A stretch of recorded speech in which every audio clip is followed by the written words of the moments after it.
Ըստ էության, հայոց պատմության մեջ առաջին անգամ տեղի ունենում Հայաստանի լիակատար օկուպացիա։ Անտոնիոսը գնում է ուղիղ վերջնական օկուպացիայի, գերեվարում է թագավորի որդիներին, եւ Արտաշեսը ավագ որդին փորձում է դիմադրել եւ անհաջողություն կրելով ռազմական գործողություններում նահանջում է Պարթևստան։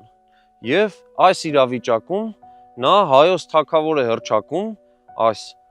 ամենի գործողությունների օկուպացիայի արդյունքում իր որդի Ալեքսանդրին։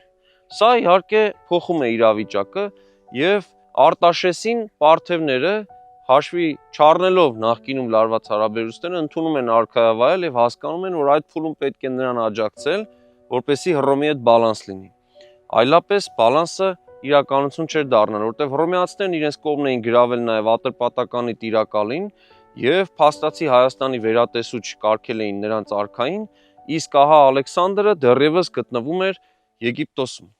Նախագծի գլխավոր գործընկերն է Converse բանկը, ֆինանսական աշխարհի ձեր հուսալի գործընկերը։